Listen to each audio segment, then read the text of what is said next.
Okay, so it's 6 o'clock. We are going to start the first class of SQL for relational database. So if you can hear me clearly and everything is good, please give me thumbs up. Then I can recognize. You'd better use the reaction button instead of this. So from time to time to check the feedback of student, I'm going to ask you the give me thumbs up or give me the whatever. So at the time you can just click if you can follow me, and otherwise you can interrupt me with the chatting box or you can unmute by yourself because we have only the 13 student. I don't think it's a big problem if you can unmute by yourself. Okay, but otherwise please mute. That can help me to manage the class. Okay, so first, my name is Jeongyu Lee. So it's my great pleasure to teach the first course at the Drew University. Also, the first class is the SQL, so which is my first. The It would be better introduce myself. So actually, my major was mathematics. So specifically mathematics education. So I'd like to be a math teacher in high school, but unfortunately, I realized that my math skill is not good enough to teach someone else. So I decided to get a job after college. Then I joined the bank in Korea. So that the administrator assigned me to the IT department because my major was the mathematics. So then I assigned to the database administrator. So believe it or not, I learned the SQL as almost a first language. It's 20, almost so 1995 is the 25 years ago. So I didn't think at the time the SQL lasted such a long time, but still the SQL is being used a lot.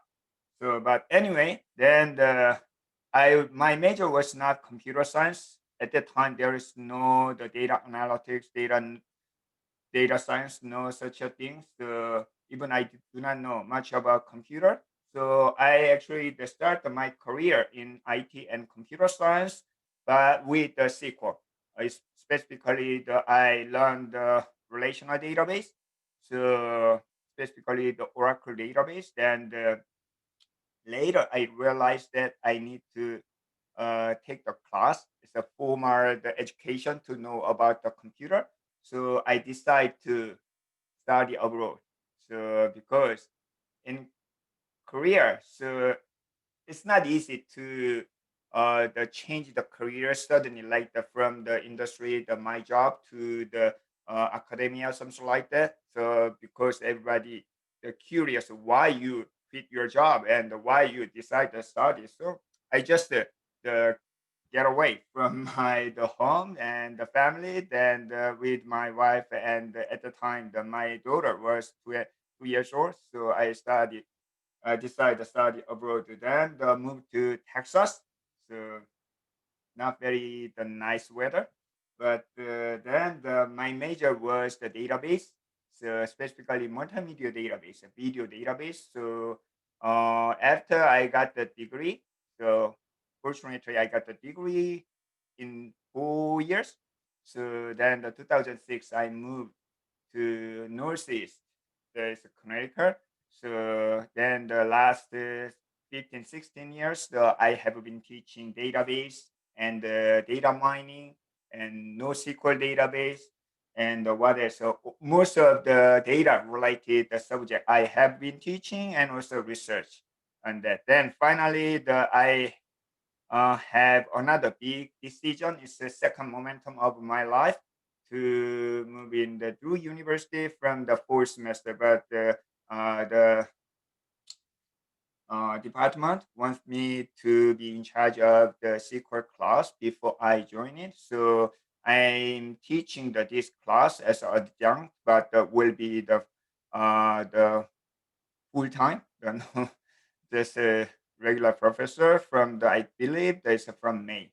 Okay, so that's the 50 years of my life in short. So if you have any question regarding to myself or the data or the database related subject or anything, feel free to contact me. The best way is the email. But if you can find my social network like the Facebook, what I'm not using the any others. Once a year that I update the Facebook. So if you want to, you can find my the LinkedIn from more and more nowadays. Why after I decide to find a new location, so I have used a little bit the more the LinkedIn, but not right now. But so you can use the LinkedIn or the but best way is always the email. Okay, so I don't think it's a big issue for you guys to introduce how to use the Zoom or the etiquette. So, but one thing is please the mute if you unless you have a question or intermit, so please the mute. That will be really really helpful.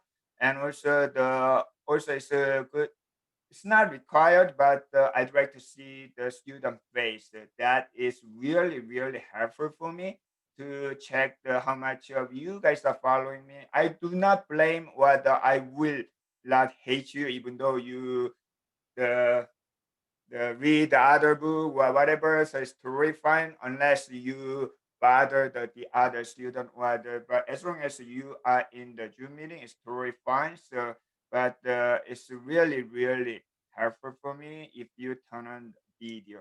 Okay, then I can see. And also the from time to time, I'm going to ask your the reaction. So instead of this one, so you can use like the this, and I realized that there are a lot more the reaction button here and here and here. So but so I know the only thumbs up. So please give me a thumbs up if you can follow me clearly, or if you have any question. Sometimes I miss the what is that, the raise a hand, because I cannot check the both the participant window and as well as the chatting box. I mostly the check the one thing on why the chat box is the chat box is better if you have any question, or that you can unmute by yourself. Okay. Then okay, any questions so far? If you do not have, okay, so before we start, I'd like to, yeah, if this is an in-person class, it's much more fun and also it's much easier to manage the class, but unfortunately this is the online. So then I'm going to call your name. The first thing is, so I'd like to be familiar with your name, and also the if we I'm not sure yet how do I manage the attendance. So whether attendance will be part, if this is normal situation, so definitely the attendance will be the part of your final grade. So but I think because you already signed in the Zoom, so I can automatically check your attendance. So I'm not going to mark your attendance, but I'd like to know who you are. So and okay, so let me see the how many of you are here. So it looks like the 13 student. Yes. Okay, I have the 13 in my class roster. Okay, so that's good.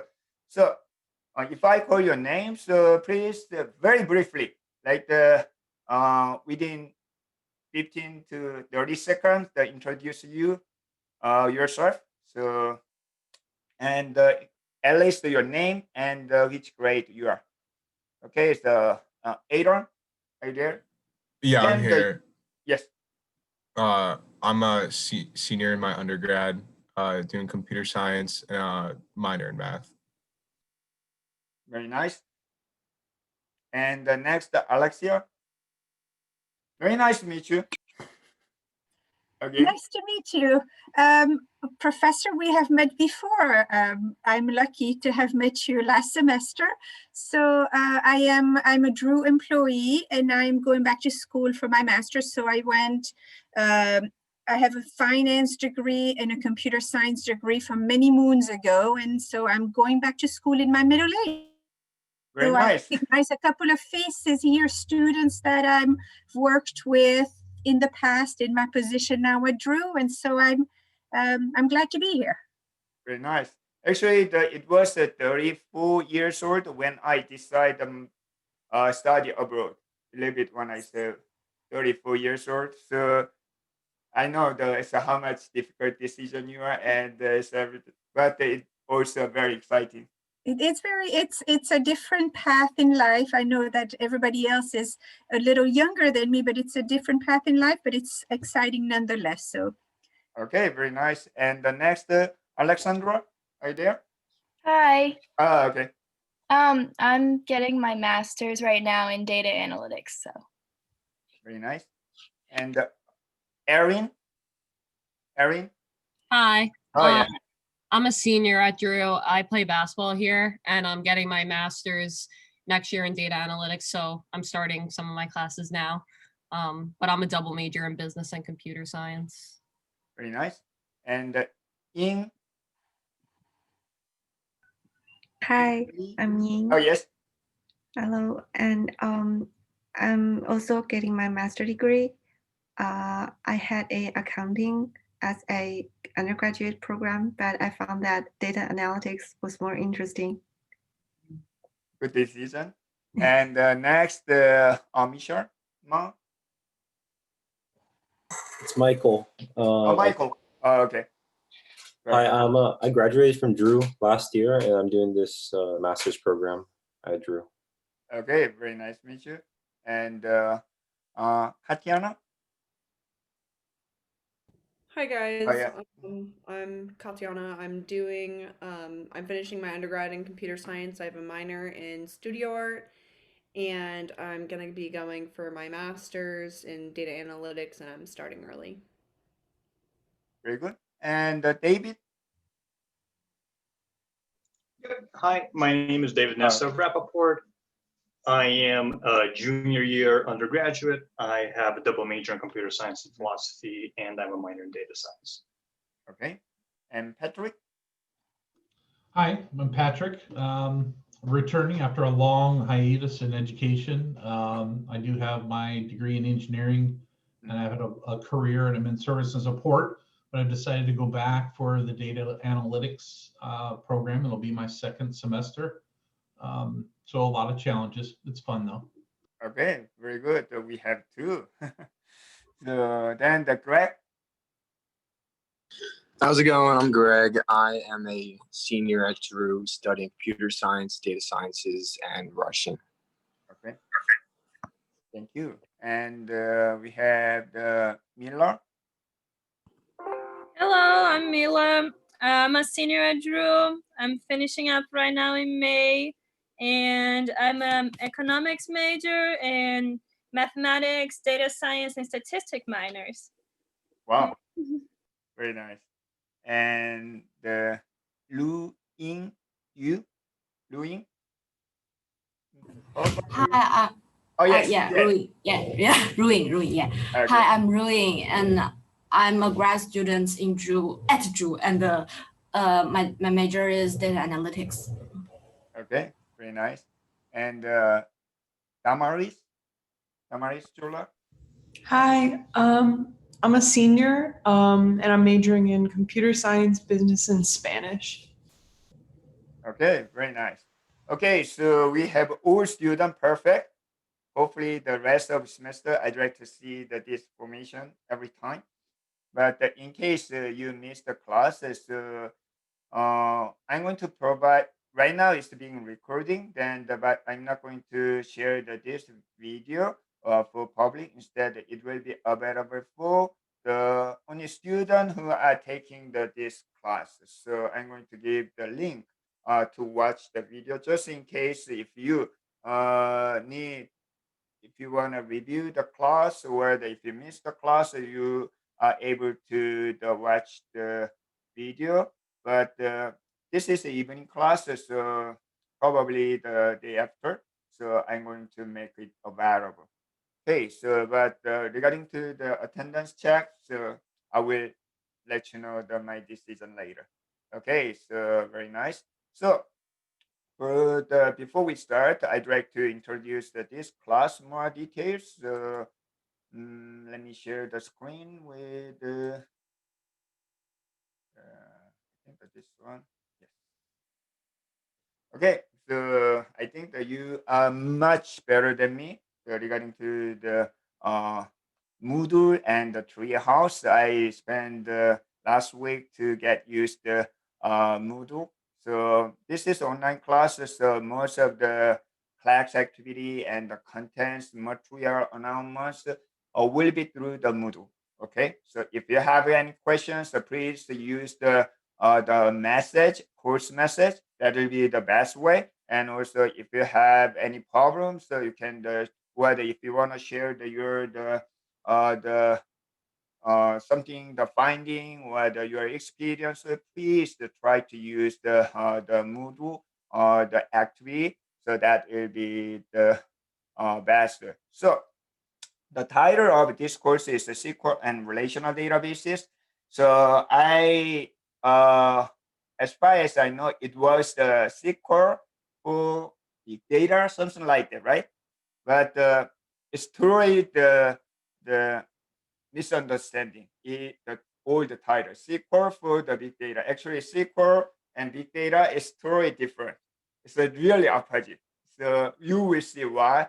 So, but the good news is that this semester the title is changed, the SQL and relational databases. So I can focus on the more details about the relational database model as well as the SQL. And also, personally, so last based on my almost 26 5 years the experience on the relational database and database, SQL itself is not a big deal if you clearly understand some fundamental part of the database and specifically the relational database and also as well as the computer science. Then the SQL, it just take I believe the 1 or 2 hours might be enough for you guys to catch up the SQL itself instead.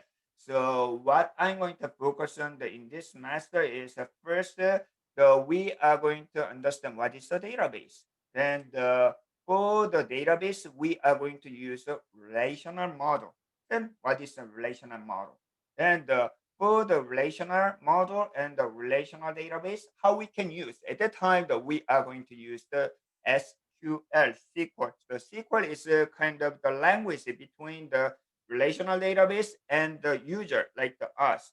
So which means there are a bunch of other ways to use for the communication to use a relational data. Then, but we are going to focus on the structured query language, the SQL part. So, however, big data is totally different story. Okay, you will see the later why doesn't make sense, the SQL for the big data. But you will hear about sometimes, for example, big query, use the big data system, use the SQL. That doesn't mean that they adapt the SQL as the primary, the communication language. Instead, they just borrow the idea of the SQL. So that's the first thing I'd like to emphasize on before we start the courses. So our main focus is to understand what is a relational database and how to use the SQL to understand such a relational database. So that is our title. Then first thing, everything, as I said, is on the Moodle. So I already posted for example, if you see the left-hand side, the course syllabus, the Zoom link, because this is online class, and the database, we are going to have the semester-long project. So that is already announced, so you can go over the Moodle and check the click, and then you can see what kind of activity you are going to do throughout the semester, and also exercise lab, the assignment. These are the main activity. So semester long, the project is an individual project. I'm going to explain more detail. And we have the front time, 2 time homework, 6 or 7 times of homework, so every other week. And the exercise lab is kind of the practice for the real database. This semester, we are going to use the MySQL database.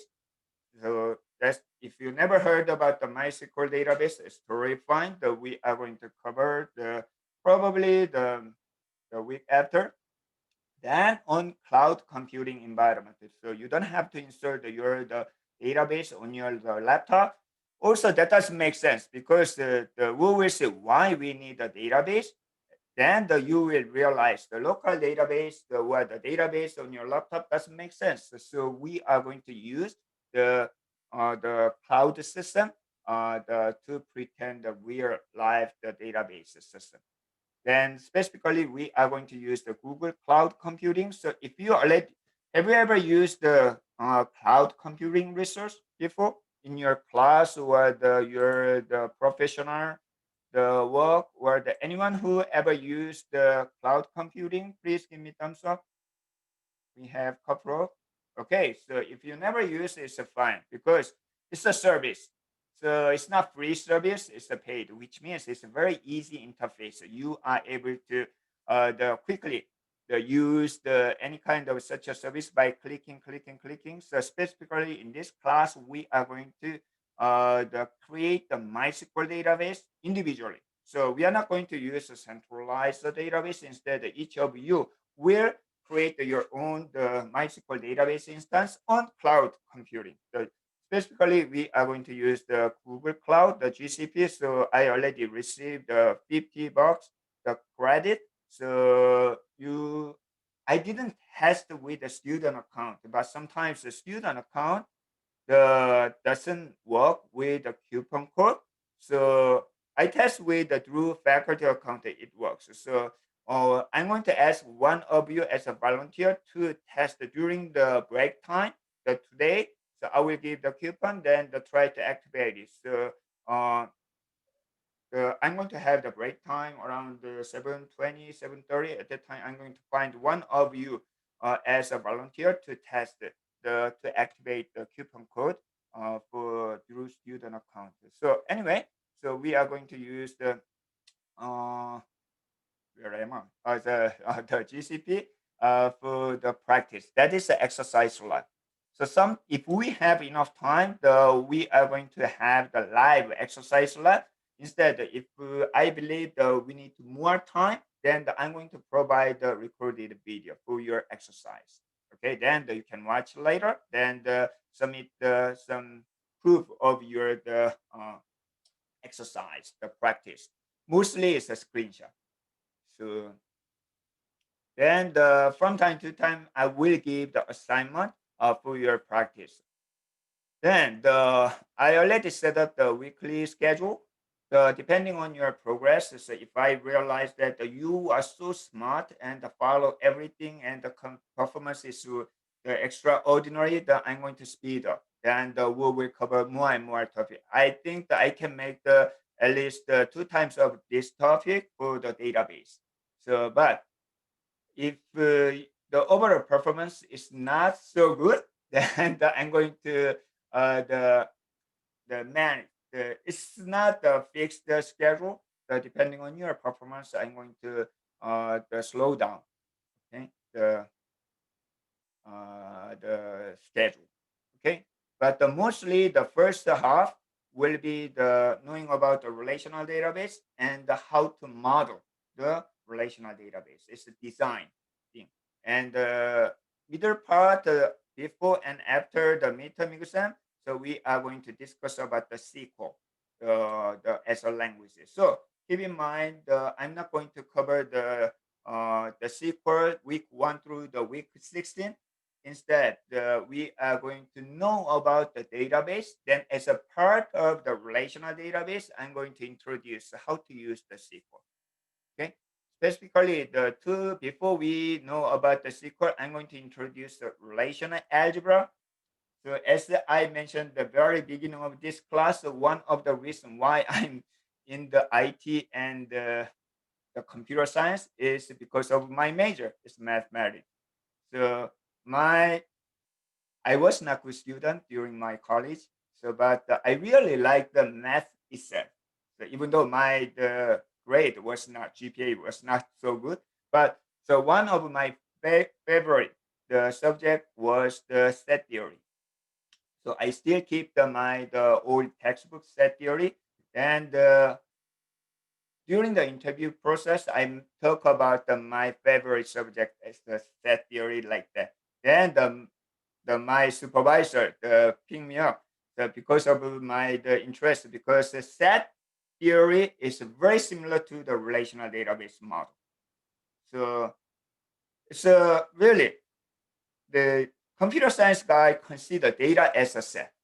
That's the starting point of the relational model. So then we can use a lot of things that we learn in the set theory.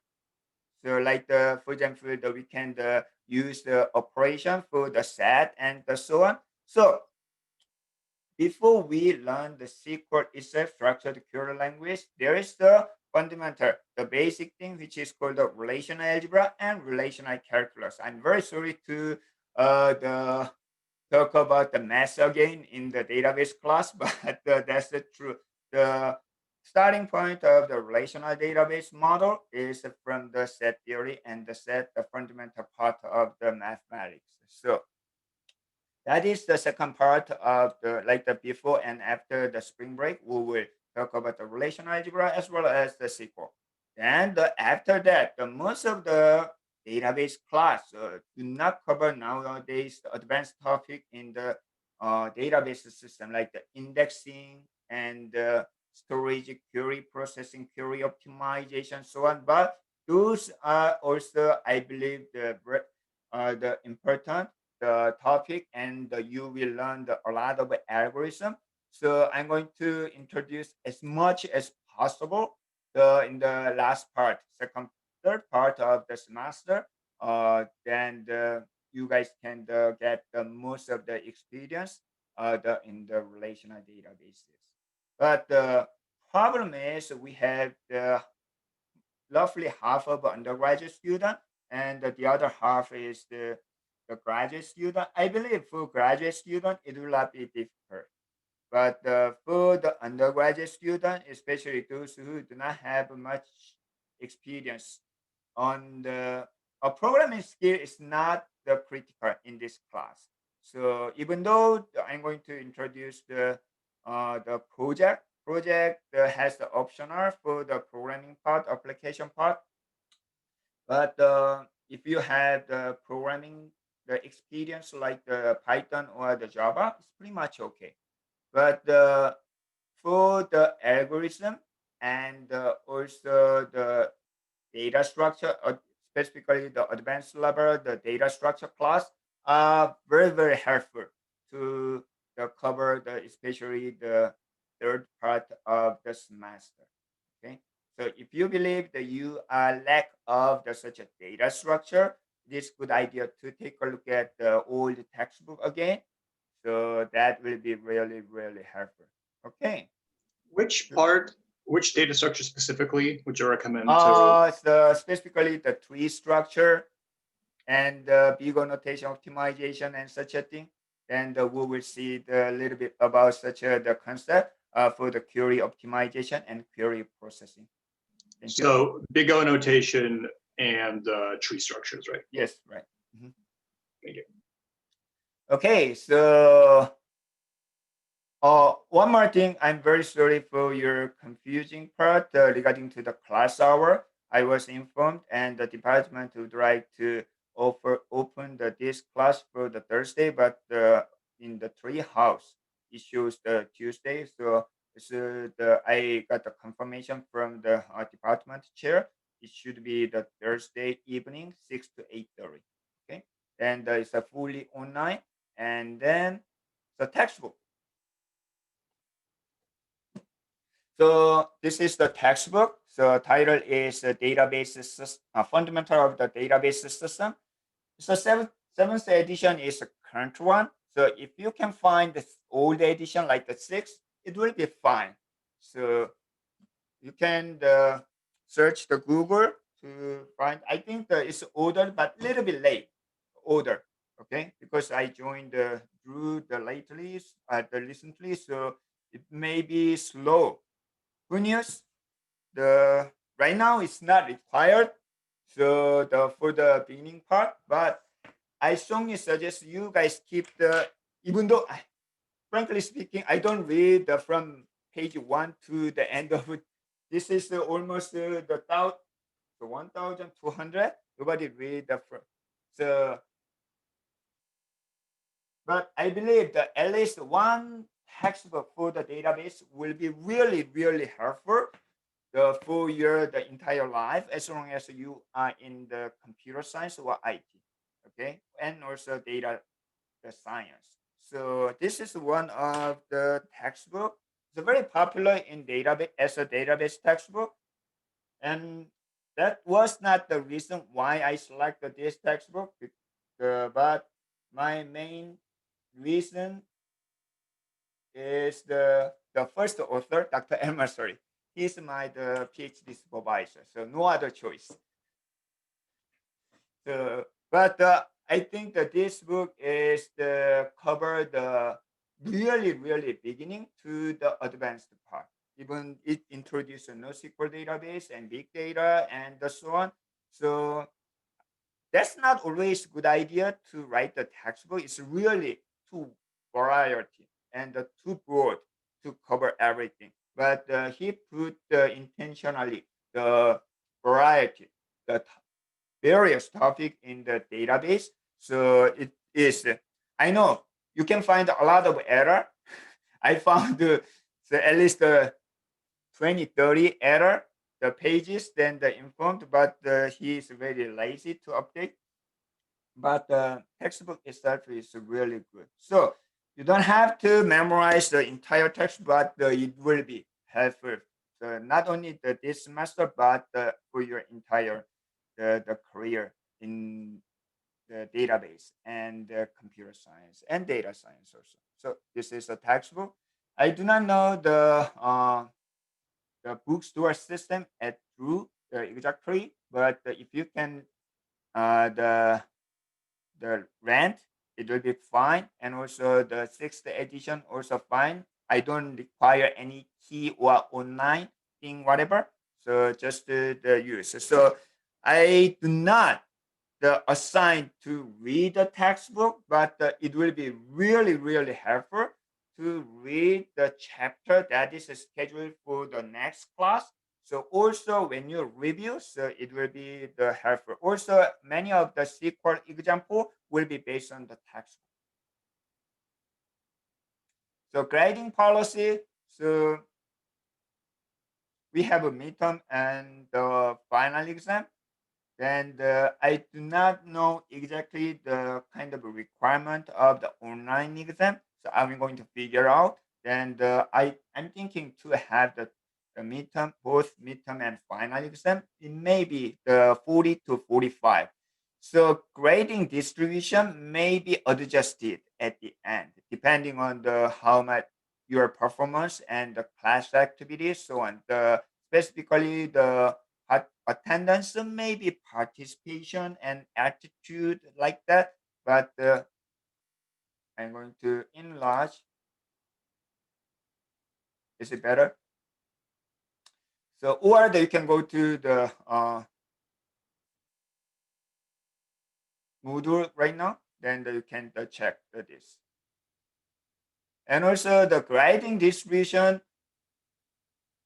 I always it's my I do not intend, but most of the students complain the midterm and final too difficult. So, but you don't have to be discouraged and or the frustrated. I usually apply the curve, okay, based on because I'm not a god of this. Sometimes it's very difficult, or sometimes one or two students are so good, nice, then the misunderstand all of the student can follow the like that, then the may be difficult.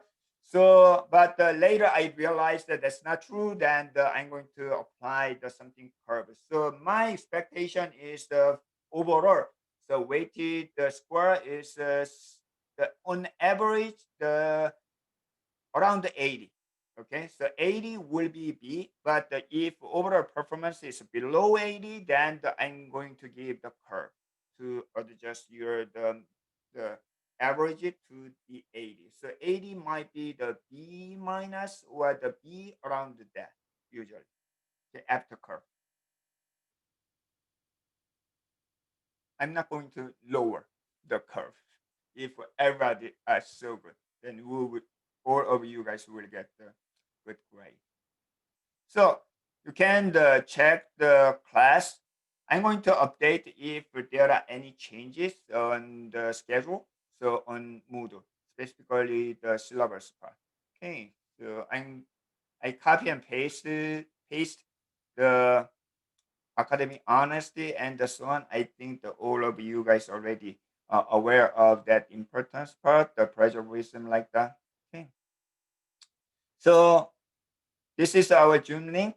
Then if you want to add all the class, the schedule, you can copy and paste this one. I already did. Okay, so the first class I'm going to brief because some of you are juggling whether I'm going to keep this class or not, whether this is too difficult or whether too easy, something like that. So I'm going to briefly introduce most of the activity today, then you guys can decide. The first thing is the project. So we have the semester-long project. This is the individual project, and then so it's the kind of the pretending the one entire the database related project. So this semester our theme is the Drew course registration system. So for that system, you are going to design the database and create the database. As an optional step, you are able to create your application using your preferred program language, like the web, is fine, or the Python standalone system is totally fine. C, C++, any language are good. That is optional. So phase one is the project initiation. So it's just the documentation. And then we are going to start from the conceptual level design, then followed by the GCP setup, then the physical level design. So phase 1 through 4 are required.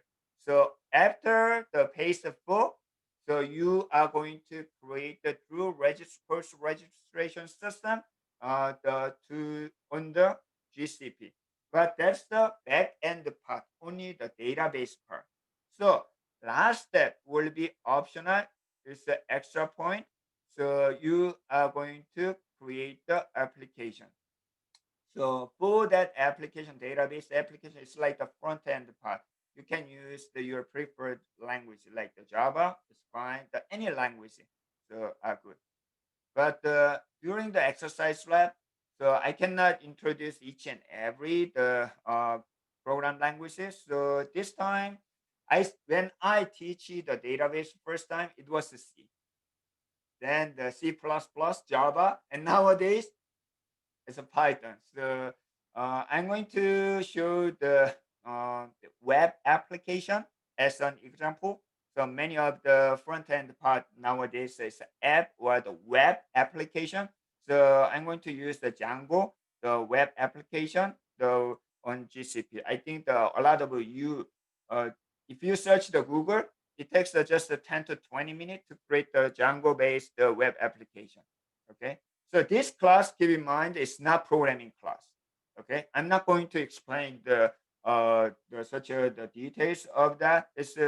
But I'm going to focus on the backend part, the database design, and how to create the database and how to access using the SQL. Then the other programming part.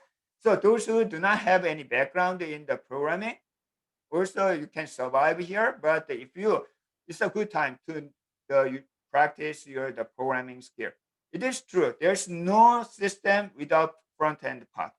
All the system has a front end program language or the JavaScript or the such a thing. So, but we are going to focus on the back end. Yes, David. Yeah, just to clarify, yes. So I was thrown off a little bit by your mention of Django. So when you say the application layer, you mean the front end, right? Not an interface to the database. Yeah, that's a good question. So nowadays, most of the database system is the client to server. So we will see the more details. So server means it's a database server, and client means your application. That application can be web application if we are using the web server. So, but if we are using app like the iOS app or the Android app, so is the client part. Application part will be the iOS or the app application. But for among the such a variety of the application, the part is I'm going to introduce the Django based the web application using the cloud service. We will see more details. So, but if you believe that you don't have the programming experience, so you can see there is a last part. So, which means you have plenty of time to learn the program language. Or if you are currently taking the programming course like the Python or the other, so also this is a good the time to practice your the programming on the database course. Okay, so more details you can read the for each step. So like if the page 1 is due on the February 5th, so I think the next week I'm going to explain more details about how to prepare the page 1, the project initiation. Sometimes, for example, the page 1 is up to the step 3, but the step 3 is not covered in the class. The Professor Lee is very, very slow. Then automatically the step 3 will move to the next page like that. Okay, so I'm going to mention the check every time whenever we have a due of such each the submission. But you can keep in mind if the class schedule is way behind of the project, then automatically that step will move to the next page like that. Okay, so that is the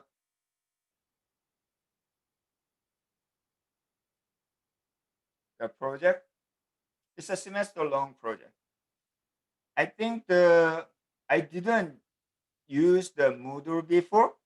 So, but if you submit your documentation as well as the programming part, the source code, I'm able to download, right? Then I can grade yours.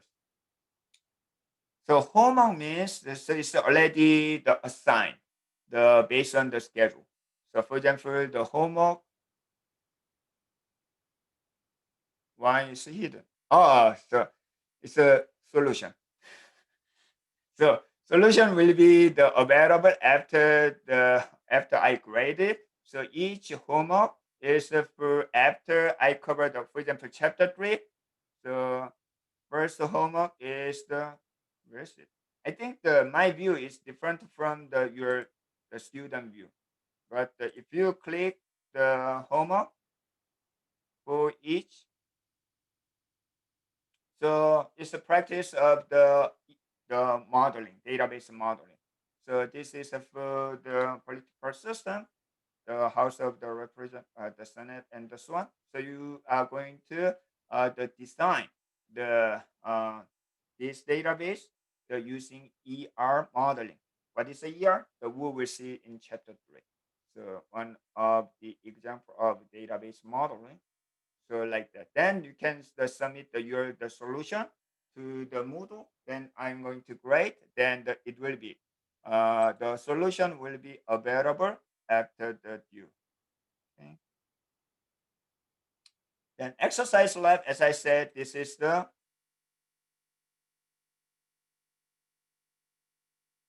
database practice. As I introduced, this semester we are going to create the individual MySQL instance on GCP. So creating the database on GCP is not the details here. Okay, it's just very briefly. So if you are familiar with the GCP, Google Cloud Computing, so you guys can directly start from the chapter 1. So it's a very detailed, but it is also true there are some the error, and in many of the manual is quickly changed nowadays. It's a little bit out of the outdate. At that time, it is very good for me if you inform me the manual was changed or there's something the missing manual or something like that. Please inform me. But if we have enough time, we are going to do this exercise like in the class, the live. Like for example, I'm going to connect the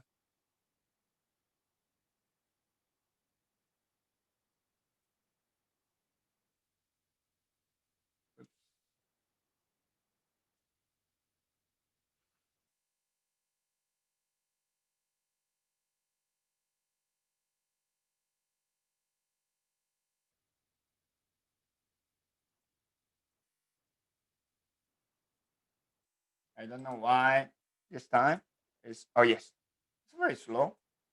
I don't know why. Usually fast.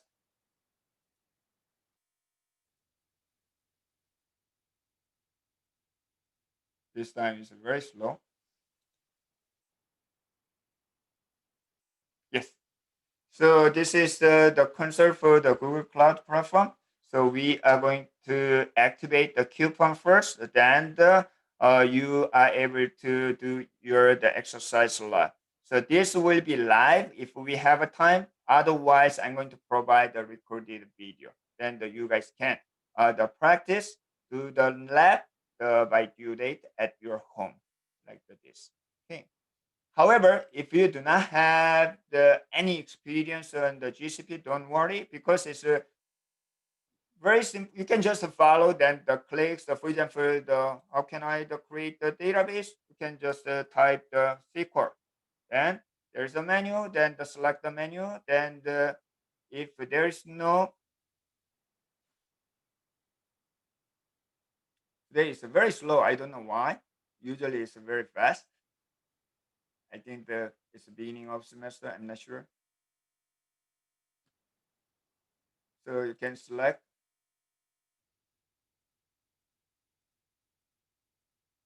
So then it's just to follow the menu. Then you are able to create your own database.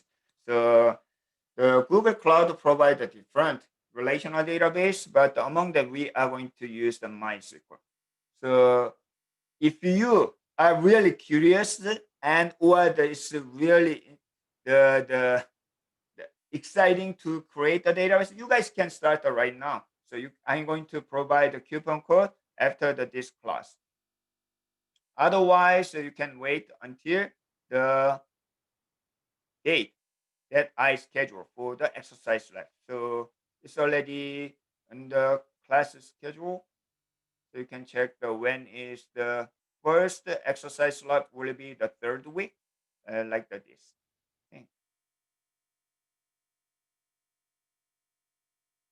Then assignment is I should not show this. It's my plan. So it's kind of quiz. So I'm going to it's mostly pop up. So if I have enough time to do such the quiz and like that, so I'm going during the class I'm going to give to you. Okay. Are you able to see the hidden file or the hidden activity? No, you don't know whether there exists or not, right? Yeah, the only person that can see the hidden activities is you, and you should start your screen. So that's that one. Okay, so then the last thing is the lecture note. So you can download from the link. So then most of time before the class begin, if there's anything outdate, so I update. So sometimes if you download the file, this may be slightly different from the one used in the classroom. At that time, I'm going to upload after the class. Okay. Okay, so this is a class schedule. I think that's it. Then one more thing. So how do I study? How can be success in this class? Do I need to use the textbook or the lecture note? Always the first the material is the textbook. Okay. Even though I'm not going to ask you during the class open the page 450 like that. Instead, I'm going to use the PPT file for smooth the managing the lecture, but always the first priority is the textbook. And for example, if you study your midterm and final with only lecture note, the PPT file, there might be chance there might be the question from the text which is not in the lecture note. But mostly the midterm and final will be based on the lecture. So if I do not mention in the classroom, the lecture, during the lecture, so that may not be, most 99% will not be the midterm or nor the final exam. Okay? But if you do, without the taking the lecture, but you just study with the PPT file, that is a little bit dangerous. Okay, risky. Okay. Okay. Any questions? Yeah, just to clarify, you said the bulk of the midterm and the final are based on the lecture, but, or is it, okay, Mhm. okay, yeah. But I understand. So even I don't have many textbook, but I usually keep the textbook like the core course, like the operating system, database, algorithm, and program languages, so on. But I'm the when I was a student, I also studied with PPT file and so on. But so if you read at least before the class the textbook, even though I do not assign it or I do not check it, but it will be really really helpful. Okay, so please. So that's the reason I cannot say the I'm not going to use the textbook for the midterm, but so for even after this semester, it will be important for you guys the keep the textbook for the core courses. Like I have this is not the room. This is not my room. It's my daughter's room. So if you have a chance to visit the office later, so I have a few textbooks, but those are the kind of the friends in my life. So I keep the textbook for the database, textbook for the operating system, textbook for the networks, network the algorithm. So I assume it suggests you guys have those textbooks. Okay. Any other questions? Um, Very quickly, I've Yes. worked a lot in, especially over the winter, in Azure Data Studio and just Microsoft. And I was wondering, and I did a lot of SQL while there. Mhm. I was wondering if there's any chance I could continue with that, or we're really working in Google Cloud base, which is also fine. But So if this is the independent study like that, I definitely fine. Okay, the no preference for me. The use so we have the AWS, the GCP, and the Azure, but this is the class for everyone. So for the grading purpose, I'm going to and for the lecturing and exercise, it will be based on the GCP. For your practice, you can use anything, but for the grading purpose, so it will be based on the GCP. But later, it may be possible some of the students didn't have a time to catch up all the thing for the cloud computing like the GCP. So it's a really fantastic job for on the local computer. I fully understand that. Then, but at the time, you should contact me. Then we need to discuss about that. However, if you do not inform me, but you just do everything on the Azure, then because I'm not very familiar with the Azure. But for yourself, it is good the opportunity to know about Azure, and the next thing is AWS. But it is true, AWS. But many of the students complain, why not the AWS in the class? So because in the market, AWS is the 60-70% market share, the cloud computing. So, but basic concepts are not much different because the cloud is a service, it's not technology. So if you know about the student in the data science, data analytics, and computer science, even minor, So you're not going to focus on right now the business model. That is your job later when you get a job in the company like that. But here there is a fundamental thing. So if you are interested in the how much different the Azure and the GCP, that'll be really helpful to build your career. And it's not difficult because if difficult, they cannot sell their service. Okay. Any other questions? Okay, so very good. So before we start my lecture is if this is an in-person class, I mostly use the beginning part of my class with the whiteboard. So I use the whiteboard a lot. Then use the PowerPoint or the slide for kind of the summary and the review of each lecture. But unfortunately, I'm not very good at the writing. So for example, from time to time, I'm going to use not this. Okay. Where is it? Oh, here. So then let me share the screen. Oh,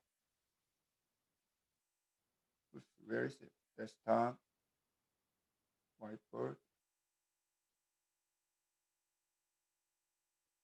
Oh, yes. So this is my old iPad. It's a really old one. So instead of a whiteboard, I'm going to use this to like this is a database and like that. But as you know, it's not very convenient to write something on the iPad and share with the Zoom. So I will try my best. So I'm going to use more about where is it? Here. So this is the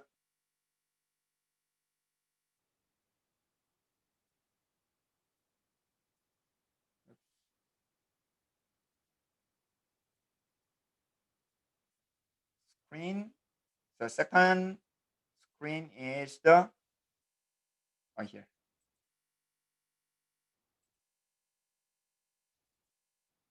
Okay, so this is the slide screen. So whiteboard will be based on the iPad screen sharing, and a lecture will be based on the PowerPoint, the sharing. And from time to time, I'm going to use the pen to write down something. Also, as you know, this is the controlled by the mouse, which is not very convenient. So then please understand me if I'm very slow or it's weird, like I cannot write down all the letter instead of just the basic shape or the underline like that. And also if I need to share the multiple window or during the exercise lab, so I'm going to share the entire my desktop. So it's the left and right. So if I can do for example, not much in this class. So I can use the programming interface or the Google console. With the left hand side is the description. So it is also a good idea if you can join this class with the biggest the screen instead of the icon. Okay, that will be much helpful. Okay. Okay, so what else? I think that pretty much that's it before we start. Okay. Then we are going to start with the oops.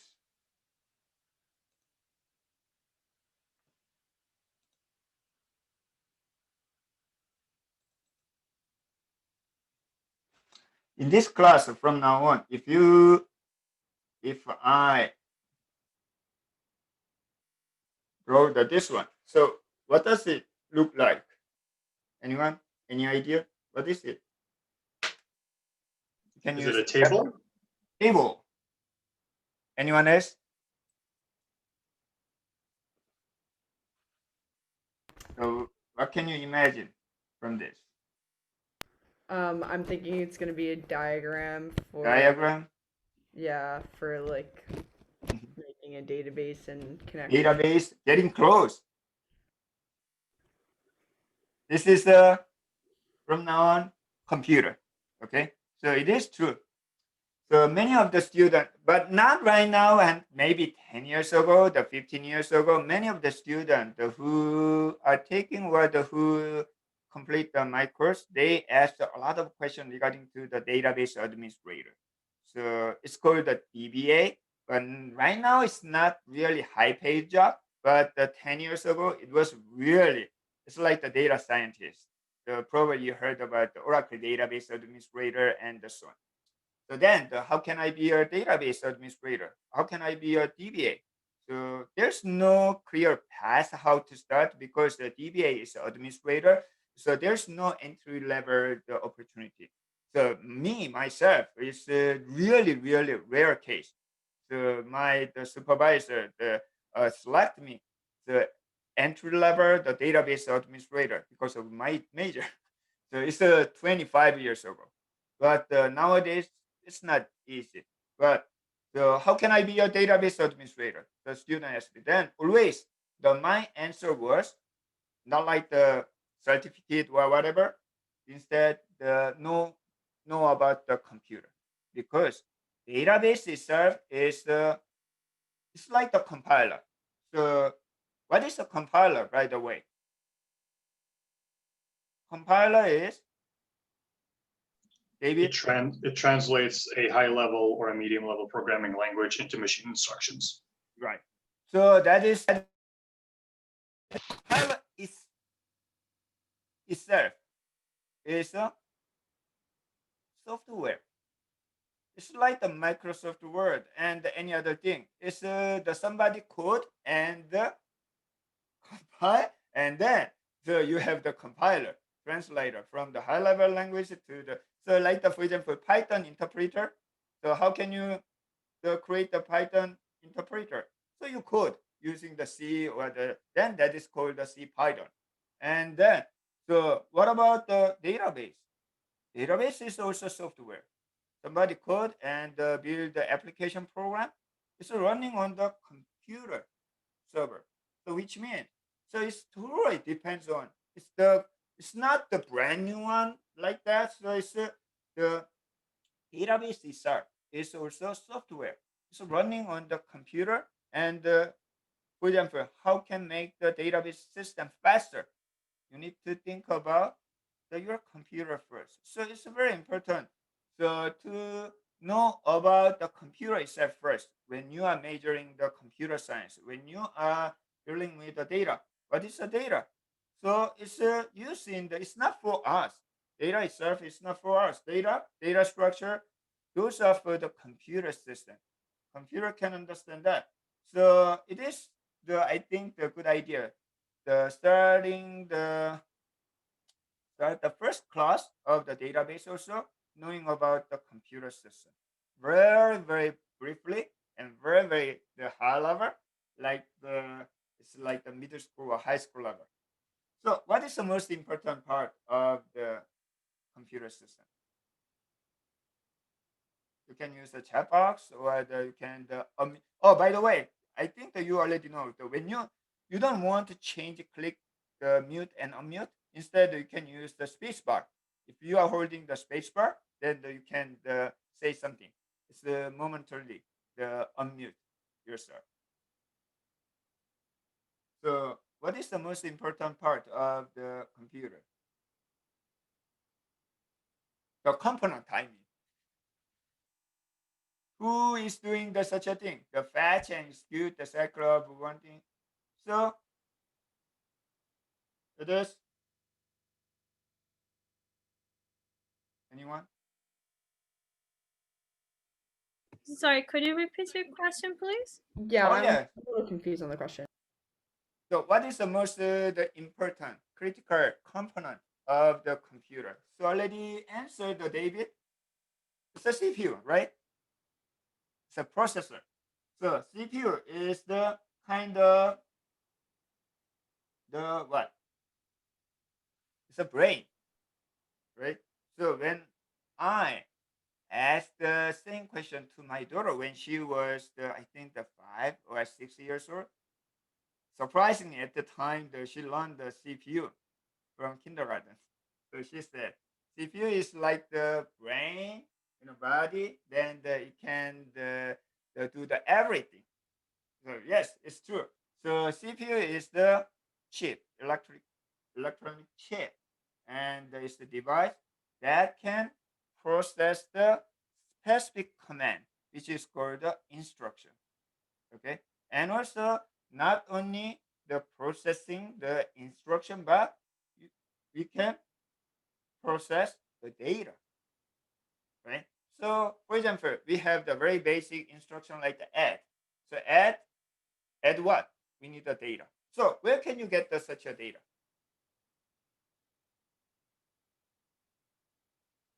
So where can you get such a data? So then the CPU can process it.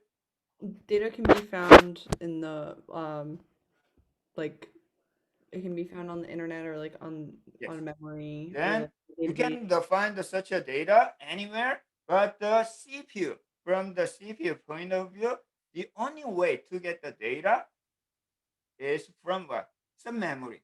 Actually, that is the reason. So we call the memory as what? In other words, it's a primary storage, right? The RAM is different RAM, so it's a random access memory, but the we call such a RAM as a memory as a primary storage. So basically, the computer has a two part. One is the processing, another one is the storage. So that storage is the memory. Okay. Unfortunately, such a memory is a. So what is, by the way, memory? Memory is like the. If you answer the one sentence, what is the memory?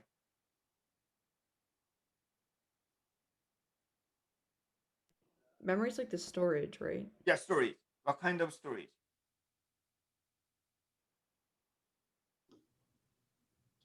So memory is like the long-term storage. What is this? It's a grid. Sorry. Table. It's a grid inside the storage. Then we can, so each share can represent 1 byte of the data, like for example, A, B, 1, 2, like that. Okay. Then the problem is how we can access such a data and how we can put the data. So we need the address. So sometimes when we represent such a memory, it is the 0000 to the FFFF like that. What are they? That is the address. So think about have you ever played like the program the computer game SimCity? Anyone? SimCity is like the 30 years old. Still, it's in the market. SimCity. I'm not sure. So, but I played it like once or twice. So yeah. So 30. So, but when you start the SimCity, so to build the city, what is the first step? You need to build the infrastructure, like the avenue, road, like that. This is like that. So this is an electronic device that has a zero. It's a current is going on and off like that. But as long as we can represent the binary, like the 0, no current, and 1 is the current 1, like that. Then using the 8-bit, we can represent something, the data, like the A, B, C, D. Then each of the share can be represented by the address. So we are going to call such a memory as a set of address. That's it in terms of data structure. If we know the address, we can get the data, something from the address, like the SimCity. So first thing, when we build a new town, you need to outline, like the avenue, like the zip code, and so on. So like that. So this is the storage. Then CPU can get the data and the process it, like the add or the minus or subtract and so on. Then the what is the problem of using such a memory, the RAM? RAM only can contain a small amount of data inside of it at a time. Relatively, so nowadays, so for example, my first computer was, so it's 1983. So when the Steve Jobs was in the Apple before he kicked out. So I have the Apple II computer. It's a 16-bit computer. So then at that time, even some of the computer from IBM, we cannot actually load the entire operating system to the memory. So we need to use the floppy disk.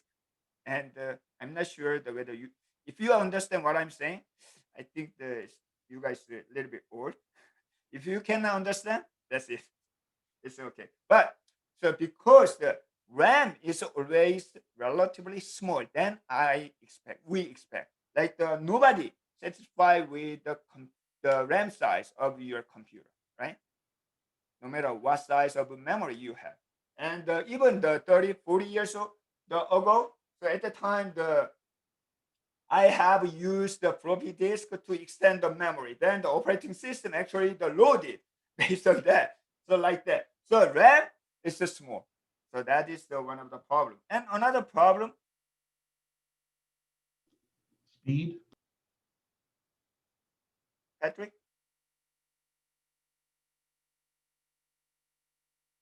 Any problem of using such a memory? Isn't RAM more short-term memory? Short-term memory means if you do not have power, Volatile. yes, you lose the data. It's a volatile, right? So that is the biggest problem. So to address two problems, so one is it's small, and another one is volatile. So what will be the solution to keep the more data and permanently? We need this one. Okay, it's either hard disk drive or nowadays we are using SSD, solid state disk, and then we keep such a file in the file system. Okay, so data, instead of putting the data in the memory, so we keep the data in the file system as a file. Okay, what is a file, by the way? What is a file? So every day, at least really one time, we are using the name of file. No matter what major you are using the file. Did you send the file, image file, or email file, or something file? What is a file, by the way? Data. Data. It's a full data. And file is encoded in a specific format. It's if I add one more word to the Patrick's answer, data structure. This is something structured to keep the data. Okay, that means David said encoded or the formatted. Okay, it's something structured. It's just something. It can be in our real life. It can be the basket. It can be the fan. It can be the bookshelves, but specific format. So like that, the file is actually from the low level point of view. It is just the byte string. But depending on the file type, like the image file has a different encode, different format, different structure. And also the email file has its own format, its own data structure. So as file format, we are going to keep the bunch of different data permanently and more and more. Okay, nowadays it's too big, so we call the big data. Okay, so that are three parts. So if you have a chance to take the operating system class, you are going to learn the first process. It's a CPU. Okay, memory management, and then the file system. These three parts is the three major. The component in terms of computer organization, also in operating system, is the main part of the how to manage the computer. Then you can, when you build your own operating system, if you have a chance, these three parts are important. Then one more thing. So CPU read the data from memory, and memory, so we are going to load the data from the file system to the memory. How? Through what? Bus. So we have bus. Bus is kind of highway to send the data, like the 16 lane. If you have, then it's a 16-bit the process. So not right now you are using 64-bit. Most of students, which means the literally 64 wire are combined. So at the same time, you can send the first wire is on, second wire off, third wire on. That means 1 0 1 1 0 1 1 like that. How many? 64 bit, which means 8 bytes of data will be sent at one cycle. So through the bus, that will be definitely faster than the 8-bit or 16-bit. So nowadays, most of computer use the 64-bit. So through such a bus, or sometimes we have the USB. USB is also bus. It's a standardized, the universal whatever serial bus like that. Okay, that is the highway to send the data. So these are the really basic of basic computer architecture. Then let's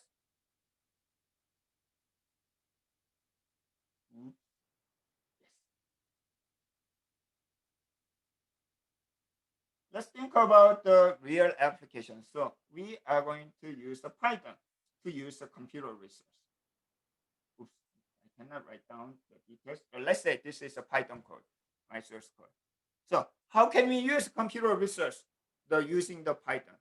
There's no way to use the computer resource from the Python, like we have A, 1, B is equal to 2, and print A plus B. But computer cannot understand this. So we need to use compiler, or Python is an interpreter. Then it will be translate to the machine code, binary, or it's an assembly. So that is the purpose of the interpreter.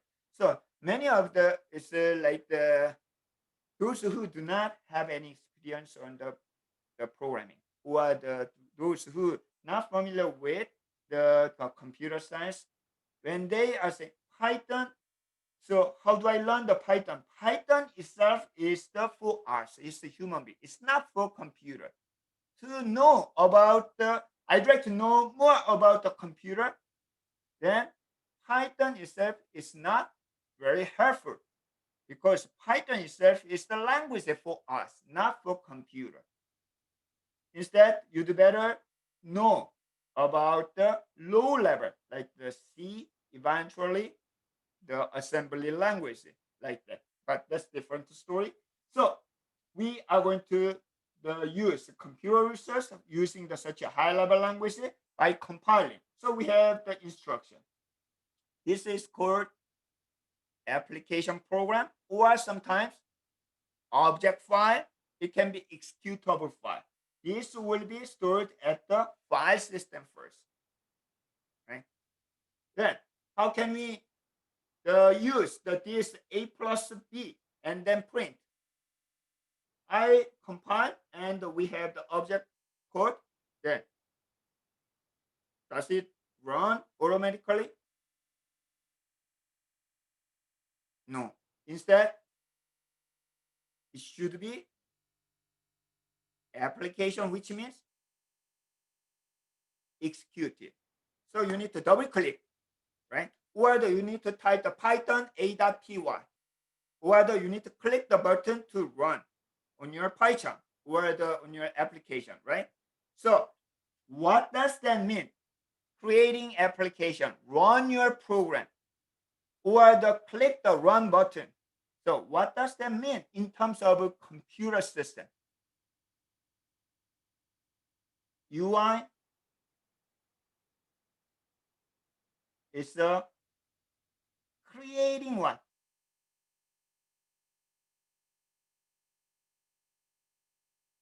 Creating process. So here, one important concept is the process. So we need to create the process always to use computer resource. Okay, what is the process, by the way?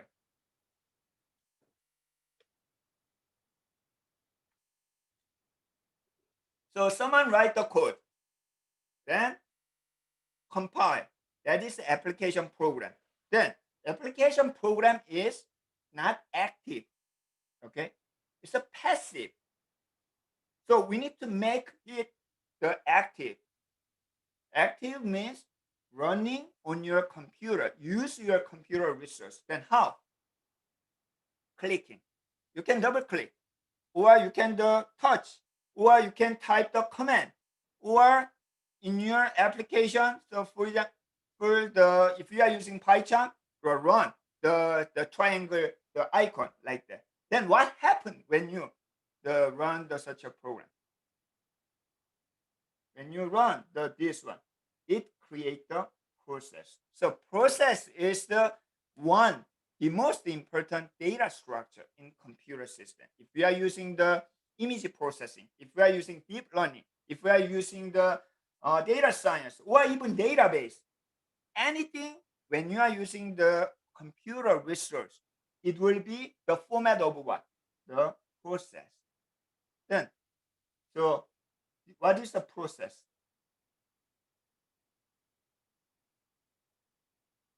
An algorithm. Algorithm. Process may include the algorithm. Sometimes yes, sometimes not. Always. Always include the algorithm. It's more bigger concept.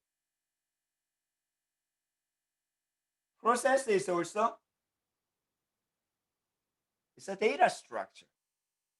Okay, it's a data structure for what?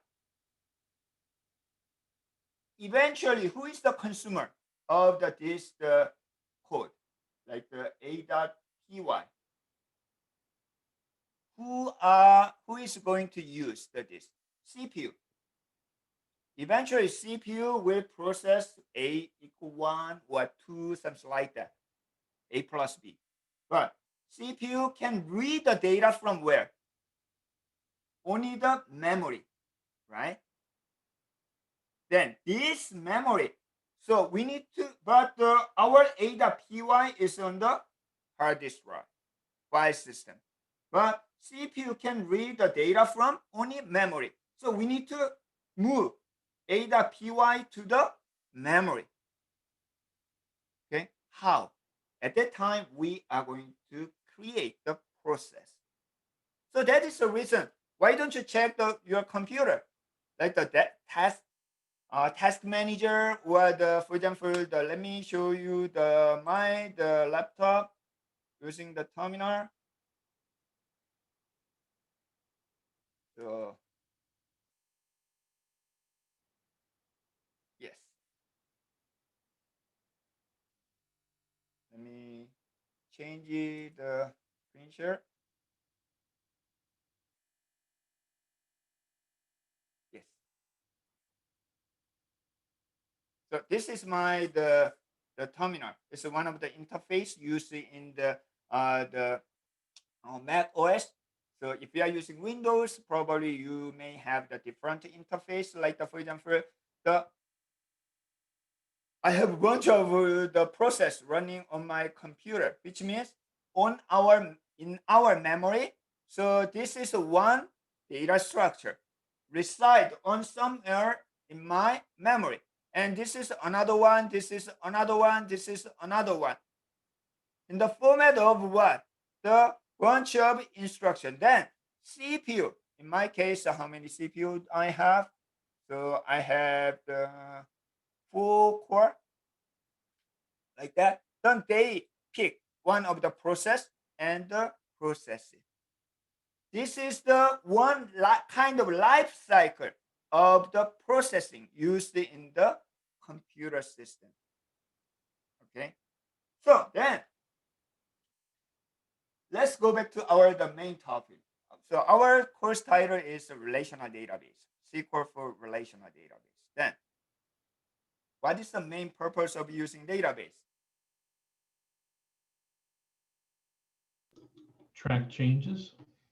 So what is the main purpose of using database? So without database, oh, let me ask a question. Is there anyone who are using database system on your laptop or on your daily life? Anyone? I think we all are, right? Some form of. Or I don't think so. I do not use any database system. Yeah, but I guess I consider a database maybe like an Excel file where I may store values. Yeah, if you consider the Excel was such a thing as a database, yes, we are using. But like if we are saying the database as the Oracle database or MySQL database, do I use? No, mostly we don't use. Then the why we are very serious, why we are discussing the database a lot. If I don't know, I don't know much about it, but if I was gonna take a big guess, my guess would be like the computer memory is really short, right? So maybe you need something bigger. Yes. And that the database can help you like achieve that without being in your computer. Yes, that's the key part. So let's go back to this one. Our screen, where is it? Yes. Here. So as the Miller said, so our memory is small. So we need the file system here, right? What if even this? Yes. I'm really sorry. I'm having some issues reading the writing. Is it possible to maybe make it like a little less dense with the diagrams? Oh yeah, here. Okay. But you don't have to really worry about the writing. Just to see the diagram. So I'm going to try my best. Okay. And also I'm using the iPad, the old one. So it's the iPad Air 2. It doesn't actually have any Apple Pencil. I'm very sorry. I'm going to try my best. Okay, then since we have the very limited resource like the memory and the file system. So for example, we are using data a lot. For example, in this code, we have the A is equal to 1, right? A, B is equal to 2. So 1 and 2 are the data. So where are they eventually? It's in the memory. So without using database system so far, we have used a lot of data in our programming, right? So this kind of the data management is called memory-based database. Memory-based data. So what if we have series of data in our program? We can create a what kind of data structure?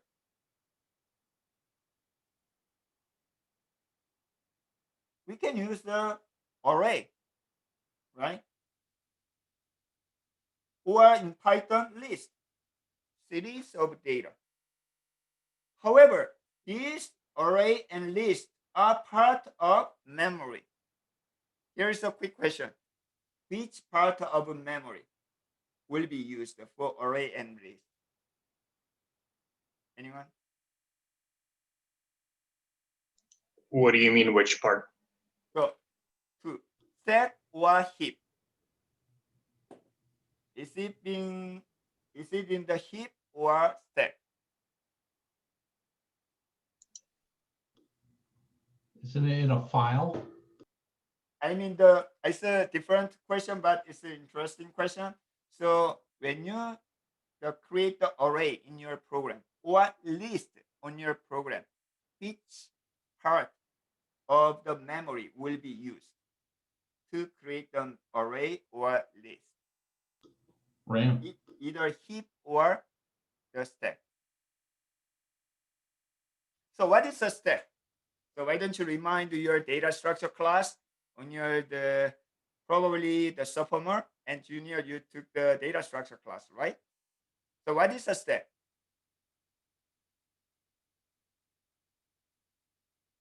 Do you remember? A stack is a data structure that supports it's LIFO, so it's last in, first out. Yes. I think. Yes. So it's like I like to think of it as a stack of plates. So you can always put a plate on top, but you can never take a plate from under. So which the website you mostly use whenever encounter programming problem? Which website are you using? Stack Overflow. Yeah. Why is it called the Stack Overflow? It's when there's too much on a stack, so the data can no longer be. So your data will be overflow because it's like the bin. It's a basket. So stack, and overflow. That's the memory leak. Okay, that is the reason it's called the stackoverflow.com, right? So it's not deep enough, right? But the stack is very fast. So stack is in the main structure of your program. So like when you are taking the Python, what is the most the signature part? Like what is the most important part of the Python when you learn the first time? Indentation, right? Indentation means it's the like the stack. It's the deep inside, then going back eventually. That is the same structure as what? Stack. So stack is very fast. So that is the reason that we are using mostly stack structure for the memory. In other words, process. Then, however, array is what? It's like the array. It's a list of books. Okay? We don't need such a stack, just a list. Okay? So list will be created in the heap area, not the stack. Okay? That's a little bit different story, but it's useful. So when you understand the memory, so very useful. So like the better performance of coding or the something data structure, always you can keep in mind my memory is a stack. Then it doesn't need such a thing. So then you can do the better performance program.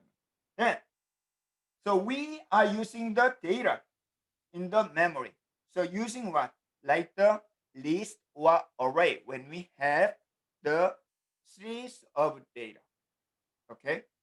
Then what if the memory is full because of such a A1 is an array of a million, and the B is the array of string array. It's a million.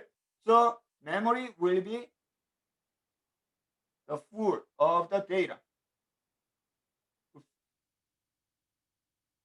This memory is full. So which means program memory-based database is not big enough. So we need to consider different data structure, not in memory, but we are going to borrow this file system. But if we are using this file system, it's much bigger than memory. But what will be the problem?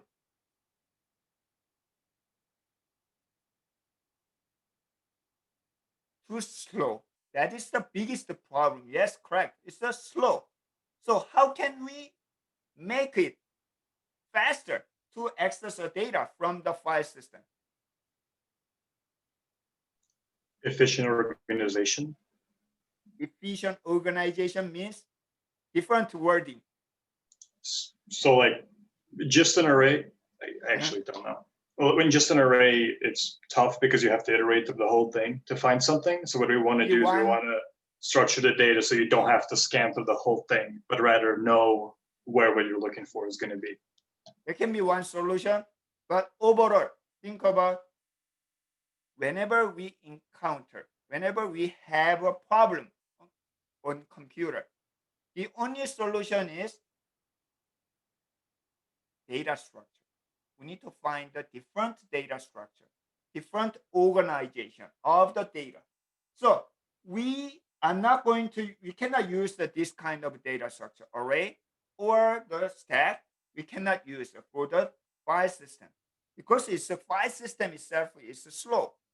We need to use a different data structure, different organization of the file. So we need to find, we don't know yet. We need to find how we can find. We need to do the modeling. We need to do data model and database model. We need to find a different data structure than memory. Okay, so that is the first question of the database system. So which means to wrap up everything, I spent almost an hour to start from very beginning of the computer organization to the such a data. But wrap up, since we have a very limited resource on the memory, if we have unlimited memory, we don't have to use the database system. We can put all the data on the memory in our program. So throw away the database system. But unfortunately, our memory is small. So memory-based database is limited. So we need to use the permanent and also much bigger file system database. But it's slow. How can make it faster? We are going to find the new data structure, new organization, new format. So that is called the database and database model. Okay, so before we have a break time, so quick question, but most I think it will be the semester long question. What will be the solution? Do you think?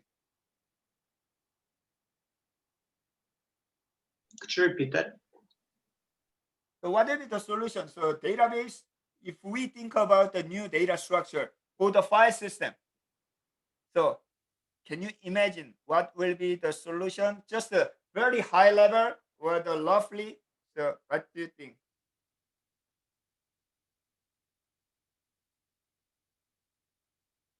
Three? Yes, that will be the one solution we are going to, but they cannot solve the entirely. So you are most of you are major or minor in mathematics. In math, what is the biggest problem? So long time ago, the people consider number as the basic element of our life. So philosopher, they think the number will address all the issue like the Pascal and the Pythagorean. So they said the number itself. But so when we are dealing with the number, the first problem is infinity, right? The infinity is the biggest problem.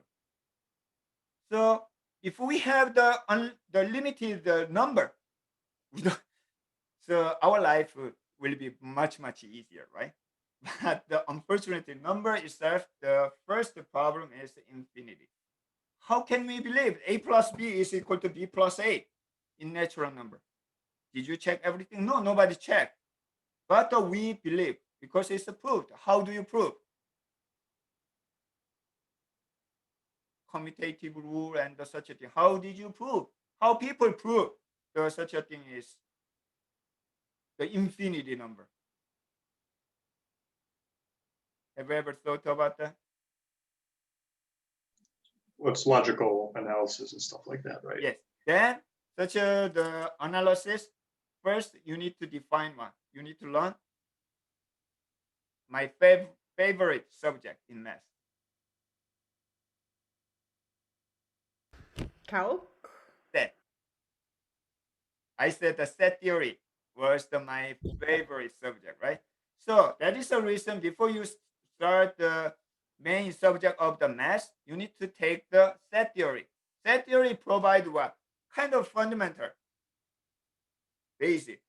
So number is the infinity, but we actually keep the all infinity number as a what? Set. Natural number set or the real number set or something number set. So we define the set group of elements, even including infinity number. We borrow the same idea to manage the very large data. So how can we manage the very large data? We do not consider like the here a is equal to 1, so it's an integer, b is equal to 2.0, is a float, not like that. Instead, we are going to define the data as a set, as a group. Then, for example, we have the millions of customers. So each customer is different. So this customer buys a lot of the product. This customer always use the sample or like that. But in our database, customer is a customer, like the customer ID, customer name, customer address, the customer history, like that. Even though individually it's different, we consider the millions of customers as just a simple set. So that set is called relational database. Relation. It's just name different. So actually, the relational database from set theory. That was the reason I was hired in the first job. So then, if we define the very large data as a set, then our life will be very easy to handle such a data in our database computer system.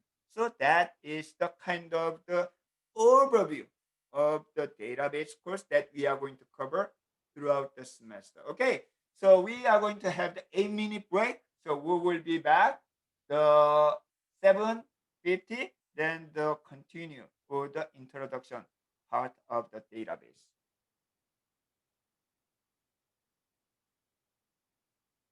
You moved on to New Jersey yet? Not yet. Not yet. Okay. Probably 2 years later, 1.5 years later.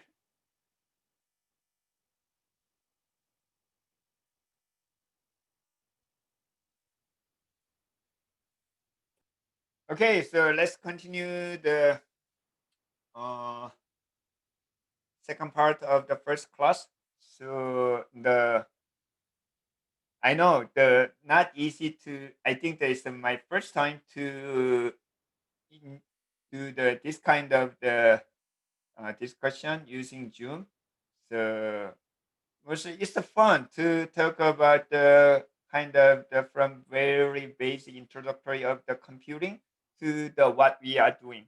But I'm very sorry to use my poor the writing on the whiteboard, but this is kind of the overview of what I'm going to do throughout the semester. I'm not going to just teach this what is the SQL or the select from where, but I believe that most of you guys can easily learn such a syntax of the SQL. But the more important thing is what is the data structure, why we need the database. Then if you understand such a basic concept data structure of the database, then later when you join the real life project based on the database, then whenever you meet the problem, then you guys can easily decide whether we need the database, and my solution will be based on the database and how to design the database and so on. Okay, so let me share my desktop. That will be much easier to continue to the lecture. Okay, so the second part will be based on the slide. Actually, based on the schedule, we need to complete the chapter 1 and 2. So I'm going to try, but it's the introductory part. So before we start, so this is the database ranking. So in the market 2020, and this is the database ranking. So I think it's today. So in the morning, I capture from the dbng.com. Then as you can see, the not much different from the last year. The little bit changey, the 7, 8, so on. But let's see this one. As you can see, the 1, 2, 3, 4. I think the first of all is still relational database. I think many of you are interested in the NoSQL database or the new database, but or cloud-based database. But as you can see, the Oracle MySQL, MySQL Server, the PostgreSQL, the relational database is a top 4, and even the up to the top 10. So 1 more and 2 more, the 6 out of 10 are based on the relational database. So which means the still relational database are the first in terms of revenue. As far as I know, it's 60 to 70% of the revenue are based on the relational database. So which means still I think until you guys be like the manager, team manager like that, like the next 10 years, still the relational database will be the main part of the backend to store our data. Okay, so it's meaningful to learn about the relational database because nowadays for example, Cassandra, so especially the MongoDB is the hot issue in the market. So when you search the job, probably next the year or after graduation, you will see a lot of the job posting, including MongoDB or the Python and the NoSQL database. But I believe still a lot of the company use the relational database and the SQL part. Okay, so first, before we start, we'd like to like the math. So always we start with the definition, right? So I actually interchangeably use the data and the database, but we do better starting from the data. What is the data? So we discuss a lot even before the break, the data. So let me change the question. So we have information, we have data. So what are the difference? What is the main different things? Information and data.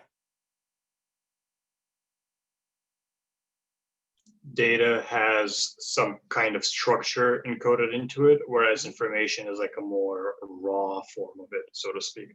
Yeah, they're a little bit controversial, but as David said, so I like the such a definition, like the information is so for example, please give me information about your school, or please give me the information about the game, like that. But at that time, we do not say the data, like please give me some more the new data. So data is more like the formal and the structure, organized.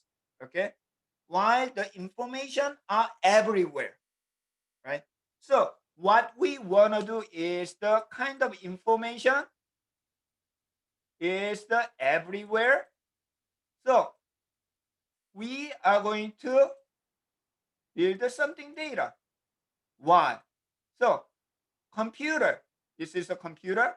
So computer is close to the information or data. Which one does the computer like? Data or information? Data. Data. So nowadays, information like the NoSQL database or a new database, they keep even the information as there was a question like the Miller asked if I'm interested in the PDF or email message. So these are the more like the considering the data is so close to the information, like the PDF. There's many information inside. So we are interested in the data rather than the information. So in other words, so for example, when you search the information, we are saying information retriever or search the information. Why? If you search the data from database, we do not say the retriever. Instead, we query. So that is a slightly different thing. So we are interested in the data part. However, nowadays, even information are part of data in computer system, like the search engine or the even deep learning. They use even a lot of information to process it. But in this class, the relational database more interested in such a data. It's however, it's not just the information. It has the meaning. Meaning, the implicit meaning means. So, for example, like the student data, we are not interested in the person data, only student specific data. That means so student A, student B, student C. So what I'm interested in this, the database is the student data. It's the implicitly the only data related to the student. So that is called the data. Okay. So our goal is to build something data structure to keep such a data. However, it's not just one data or the two data, as we discussed a lot before the break. We have very large the data, so that the collection of data is called the database in our course, in this course. But it is true. From time to time, I'm going to use the database or data interchangeably. Okay, but you may not be confused. And I'm saying the data, please build the data or model the data. That means the model design the database like that. Okay, then one more thing you need to keep in mind is what is the DBMS? You heard about the DBMS. So this is the something conceptual design, conceptual definition of the data and database or data structure. However, eventually, so as we discussed a lot, like here, so we discussed a lot over here. So eventually, database will be software, program, process. Who is in charge of such a process? We need to use the software. Okay, what kind of software? That is called the database management system or DBMS. So in other words, so for example, so I designed the student database. Okay, that doesn't mean I'm able to use computer right now. So based on my design for the student, I need to use the DBMS software, database software. For example, Oracle is one of them. And also bunch of examples. These are the DBMS. All of these are the DBMS. It's a software. Among them, in our class, we are going to use the MySQL database. It's just one example. Okay. What if after I got job offer, my company used Oracle database? Do I need to retake the course based on Oracle?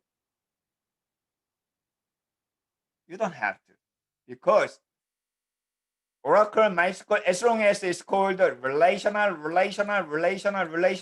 they are using the same data structure. Not much different. It's almost the same. So slightly different entrance, slightly different the exit, but most of the functionality and command are standardized. The same thing. So you don't have to worry about, even though the Professor Lee introduced MySQL only, then I never used the Oracle. Don't worry. Okay. So it's the almost the same, similar. So that is called the DBMS. However, it's the same thing. From time to time, I'm saying Oracle MySQL is a DBMS, but I'm saying the MySQL database like that. But that means MySQL DBMS. Then, if you build the student database using DBMS is called a database system. So your final goal of this class is you are able to build database system for specific purpose using relational database management system. Then what is a relational database management system? Relational database and relational database system. As I said, to deal with very large data, we need to find the new data structure.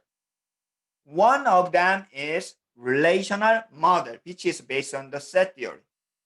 So relational database is one of the example of the database system, database model. Then if we build a software like the Oracle or MySQL, it's called the relational database management system. So we are going to use the relational database model, relational database management system in this class. Okay. So what is the benefit of using such a database system, database management system? Let me change the question. Can I manage the data without the DBMS? Can I? Yes. Yes, definitely. We have seen a lot here. So it's a memory-based, the data management. However, the main problem of the memory-based database is limited. So we are going to use the database, DBMS. So, however, DBMS deal with a very large data. That means we need to define specific structure like the data type and the constraint like that. So DBMS database provide such a data structure to manage the very large data. Okay, and it has the more functionality like the manipulation, like the return. Oh, by the way, so what are the four operation, basic operation when you learn the data structure class? In your data structure class, do you remember the four basic operations?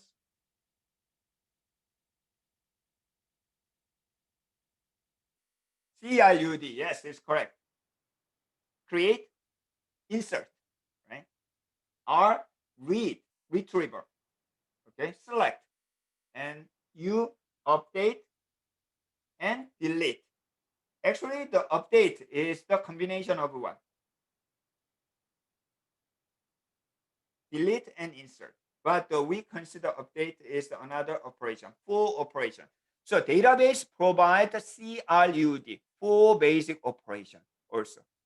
Okay.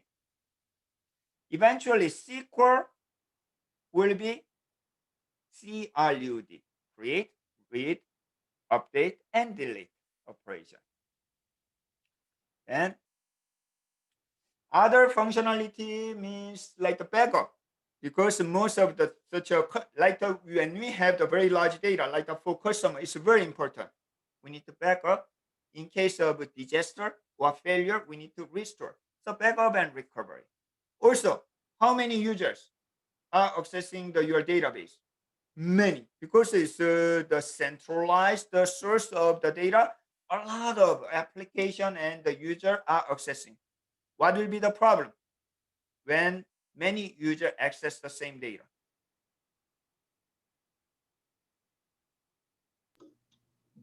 Managing change of data.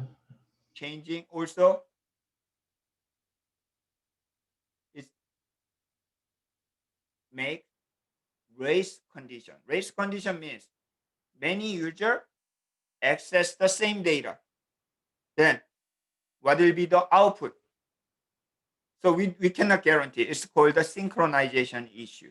So synchronization problem, such a lot of the problem will be happen when we have very large data and it's a shared data, so many users are accessing. So database management system control such a thing. many users. It's called a transaction. So it's the transaction management is also another important the functionality of the database system. Okay, so our goal is to build like the simple database like that. This is the example of a university database. So throughout the semester, I'm going to use the two sample database as an example, as two example database. One is a university database, another one is a company database. So because you already know the organization of the characteristic of the university and also very basic the company. So this is one of the example. When I explain something about the database, I'm going to use the university database. That include the course, section, and so on. So this is called the later table, but if you do not know what is the table, don't worry. Okay, we will see it later. But this is kind of the future. We are going to see in advance our goal to be. Okay, so this is an example. It looks like the simple, like the Excel file, right? It's a heavily style, the data, like the row and column. There are several characteristics of using the database. So first is the self-describing nature. So when you see such a characteristic, think about the what if I'm not going to use the database? Can I do the same thing or not? Okay, that will be the kind of characteristic of database. So for example, the first characteristic of a database system is the self-describing nature. Self-describing means, so let me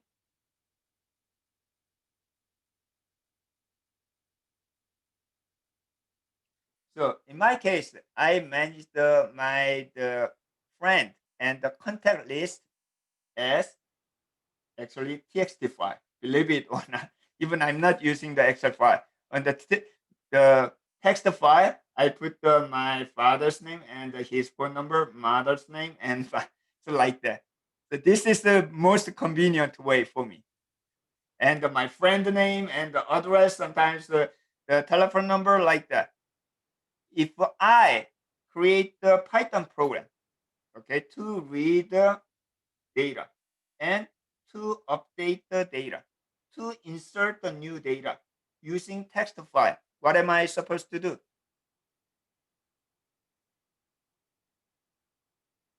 I need to open the file, read, right? And I should know everything, like this is the tab separate. And the first row has the phone number, but this one does not. So I should know everything about this file. I know because it's my file. What if my friend, nobody knows this structure. So it cannot be flexible to use. Even though I am able to build the system, but it's not flexible. But if we are using the database knows everything about your data. Like for example, the previous example. So first column is the course name. Second column is the course number.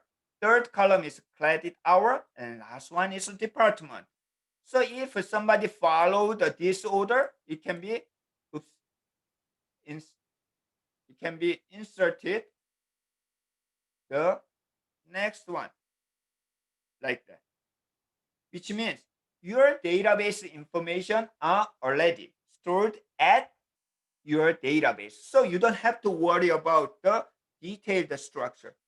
So who is taking care of such a housekeeping job? DBMS. So if you are using the database system, so you don't have to worry about the housekeeping. So unlike this one, so you don't have to worry about the detailed structure. Once you create your structure, then DBMS database managing that. This is called the self-describing nature. So the database keep such information as a catalog database, or it's called the metadata. If you are not using the database, your program should manage all this information. So that is the difference. Then another thing is the what if here. So I change the format. I have the email address. Suddenly, when I keep my friend information, name and the phone number, address, but there's another one. It's a new one, email. What do? I need to change the program. So I need to change a.py file if the structure is changing. So if there is a new information, I need to change my code. So, however, if you are using the database, even your data is changed, you don't have to change your program. This is called the program and data independence. For example, I add a new column here. So course, there is a section number. So section, how many section? 1, 2, 0, 1. But your program should not be, you don't have to change your program because your database manage does such a thing. That is another characteristic of using database. Then you heard about a lot abstraction. So if I ask what is the abstraction, there are a bunch of different answers. But if I am asked what is the abstraction, data abstraction, it's the hiding. So more and more our computer is abstraction level. Abstraction level means this is more and more, it's so complicated. We don't have to know everything. So for example, the cell phone, I don't have to know about the inside what's going on. Instead, what I need to know is the swipe and the volume up, volume down, and power. That's it. Okay. So behind is abstract level. So data is also abstraction level. We don't have to, once we create a database, we don't have to worry about the behind the data. So that is called the data abstraction. So database approach provides such a high level, the abstraction level. Also, this is the also very important characteristic of a database. Like the, for example, here, once again. So this is my contact list. So I'd like to share this one with my wife. Okay. I don't want to let my wife know everything. So I need to hide some information. Okay. Then how can I do that? It's almost impossible. We need to copy another file. So name and phone number only, like that. The problem is, if we add a new friend here, you need to update this one also. So it's more and more complicated if you consider many users. However, database, if we are using the database, we have only one database. It can be viewed differently. Like the student database, if we have the student database, advisor can see only GPA and major. And bursar office can see your social security number and balance. And security office can see your major and your dormitory, like that. But your database is only one. So this is called the multi-view of the data. So database supports such a multi-view. And also definitely the contact list using text file, it's only one user, me. Okay. But if you have a multi-user, database can be used many users. But how? At that time, we are going to use the concept of transaction. So we will discuss a little bit at the end of the semester. So what is the transaction in database? How can we keep the consistency of the data? So using transaction management. Okay, then. So Professor Lee mentioned about a lot the good thing of the database. Then here is the question. database is always the best solution to manage the data? What do you think?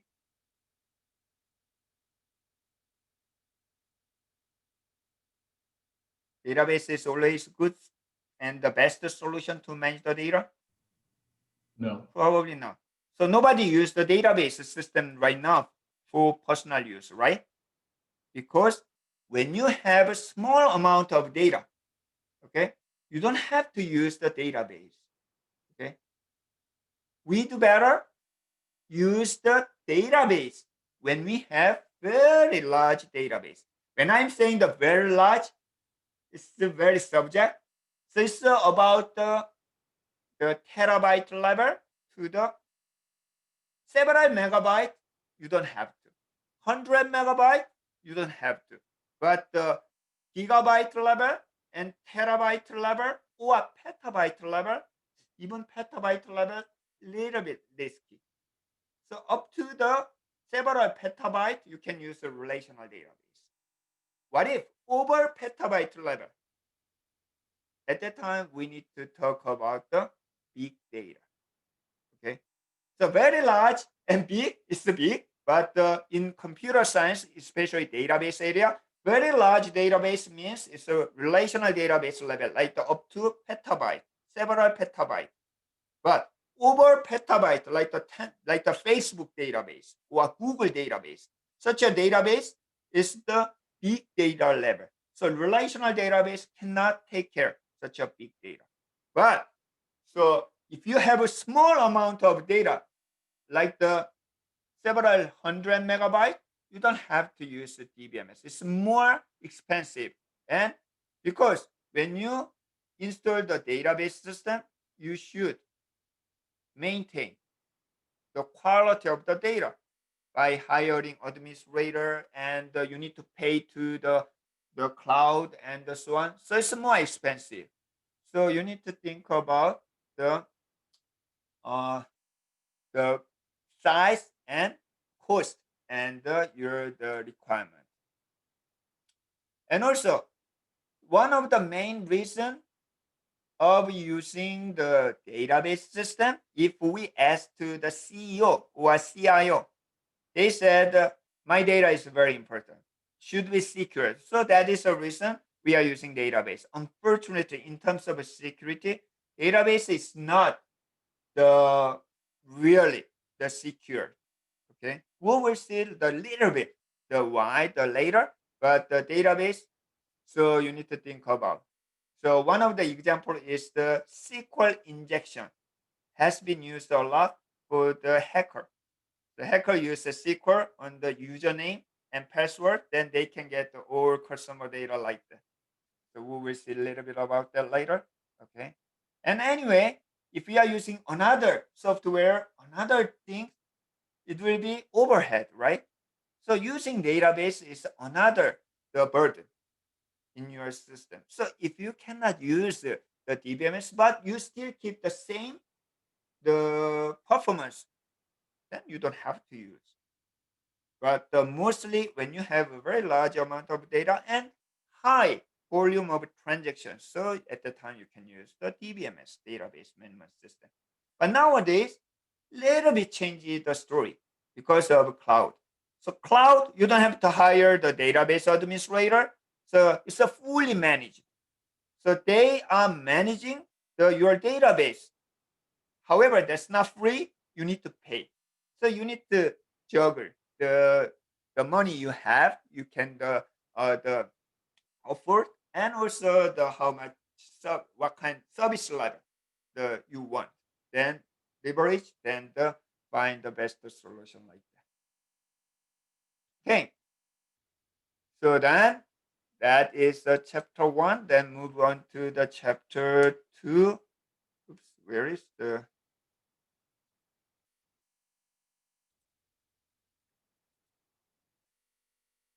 let me open.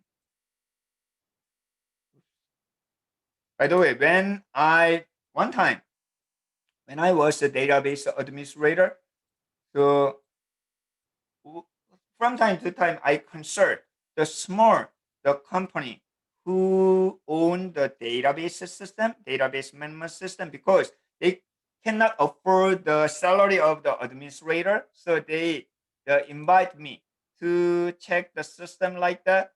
One time when I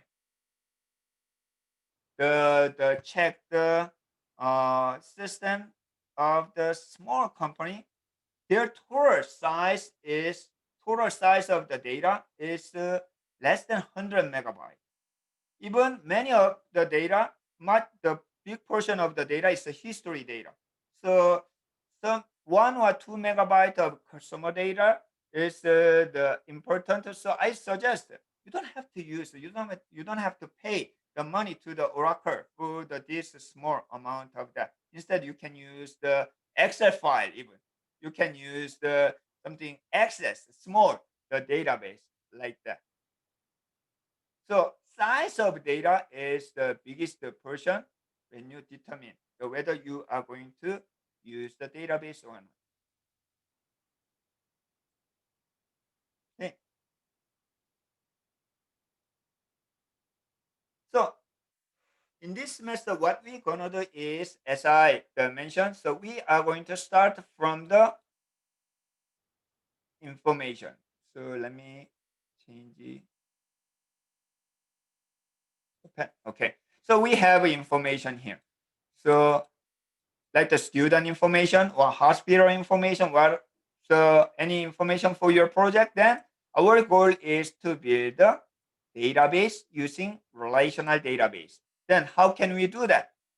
First, information is like the cloud. It's not well organized. It's like for example, the everything. So like your daily life and your nearby, it's not well organized. Our goal is to organize, then to create the database. So like this. Then how can we do that? The solution is we are going to model the data. So what is a model or modeling? So in your programming, you heard or you use a lot the modeling. Programming model, database model, something model. What is a model? It's a description of the data structure. Yes. Right. So what is a fashion model? Fashion model is the person who demonstrate the like the clothes design and so on, fashion design. So who will be the best candidate for the model? So a kind of standard body, right? So it's not the handsome guy. They are not the beautiful woman. Instead, it's a standard body to present the designed clothes very well. So modeling means it's a kind of a standardization. So we have the bunch of data. So we need to organize them. How can we organize that? We need to model, standardize. Then at that time, this output of the model is called a kind of structure or description. So we are going to start from the data model. So from the information, we are going to little bit. So think about the room or the dormitory room or the right now are you guys in the dormitory or the at home? Depends on the person, but a lot of Okay. them are at school. So as far as I know, the most of the student they're the dormitory. So it's well organized, right? But not my room. So it's messed up. Okay. So it's like the information. So our goal is like this well organized bookshelf. So here, this is the fantasy book, and this is the technology book, like that. So we are going to keep the same or the similar standardized way. So that is called the data model. However, we cannot organize at once like that. Instead, we need to think, design in our mind. This is called the logical modeling. Before we create the table, before we create the real database, first, in our mind, how do we organize the math, such a book? So I have fantasy book, one category. I have the technology book. I have textbook, three categories. So we can design logically.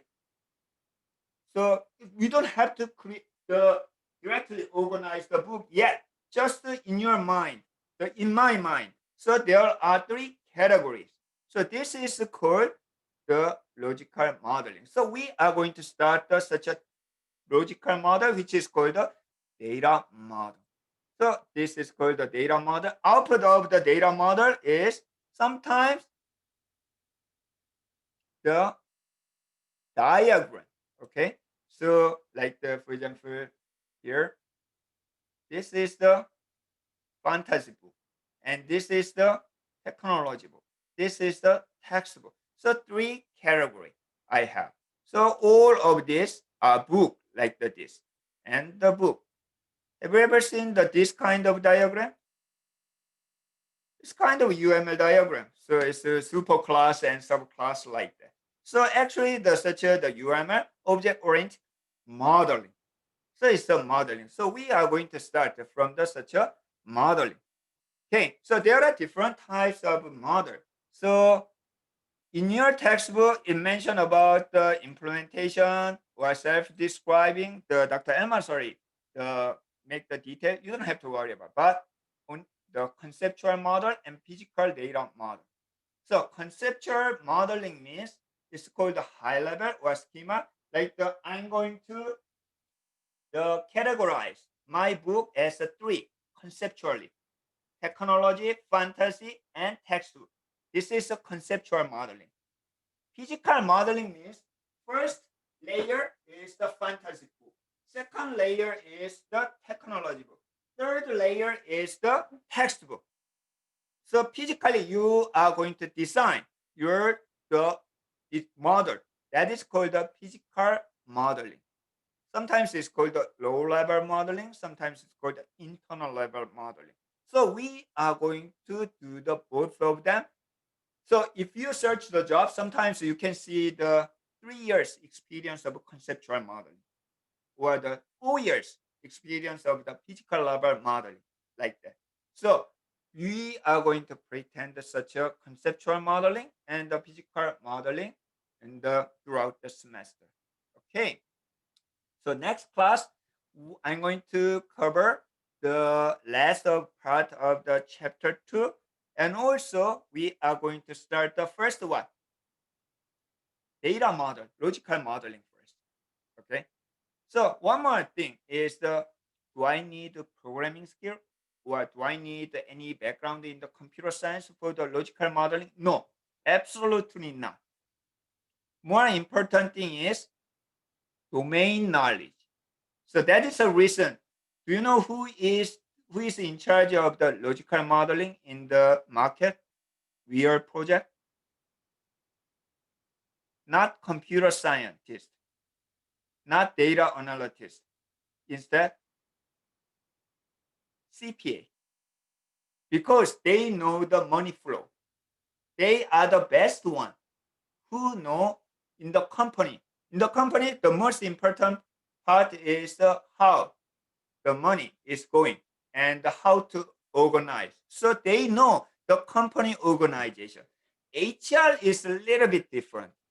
But the other part, like the specific department and the manager and so on, so CPA, the accounting, finance, they know. So if you major, I think the 1 or 2 students are in the finance, it's a very good advantage to do such a logical level or the data modeling. So don't worry about I do not know anything about computer. No, it's okay. The program. So more important thing is how much you know about the data. Then eventually you are able to model and organize such a data for the next step. Eventually, our goal is not just the logical modeling. We will create the database using DBMS, specifically MySQL. Okay, thanks so much for your attending today. Any questions? Yes. Oops. Somebody raise their hand. I know none. Okay, thanks so much. It's I usually end earlier for the first class, but today I'm very sorry it's the 2 minutes. Yes. Okay, thanks so much for your attending, and we will see the next week. If you have any question, please use the Moodle message or the email. Then I will try my best to answer quickly. Okay, thank you. Thank you, sir. Thank you, Professor. Thank you. Thank you.